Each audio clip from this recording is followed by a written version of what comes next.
Hi, I'm Faith Pinot from LA Times Studios in Washington, D.C. Here are some of today's top headlines from the Los Angeles Times. President Trump says Russia's Vladimir Putin and Ukraine's Volodymyr Zelensky may soon meet face-to-face in what could be a major step toward ending a war that's dragged on for more than 3 years. Michael Wilner reports Trump floated the idea Monday while hosting Zelensky and other European leaders at the White House, even calling the Russian president mid-meeting to pitch the proposal, later saying he hopes to convene a trilateral summit with himself, Zelensky, and Putin. European leaders made it clear their top concern is security guarantees.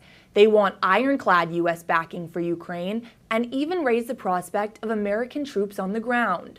Zelensky called his discussions with Trump their best yet, but allies warned the next phase will be tough. Germany and France pushed hard for an immediate ceasefire, something Putin has repeatedly refused. During the last moments of the meeting, Trump told French President Emmanuel Macron he believes Putin could agree to a deal because of their personal relationship. But the Kremlin has only said it will consider raising the level of talks.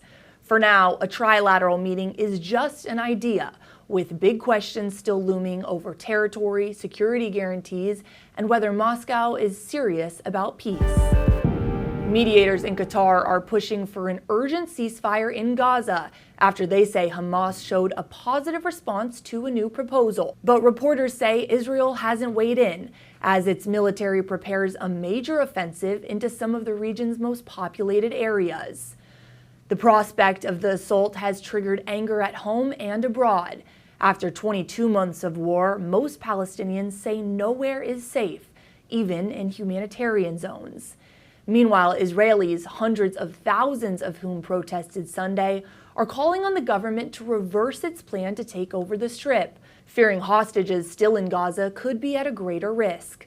Egypt, alongside Qatar, is also pushing for a deal, inviting U.S. envoy Steve Witkoff to rejoin the talks. Israeli officials say their position hasn't changed. The war will continue until all hostages are released and Hamas is disarmed. On the ground, Gaza hospitals reported 28 more Palestinians killed Tuesday, including women and children. And according to Gaza's health ministry, the death toll has now topped 62,000. With aid still restricted and negotiations dragging on, the UN is sending warnings across the globe, saying Gaza is living the, quote, worst-case scenario of famine. That's it for now. For these stories and more, be sure to subscribe to the LA Times.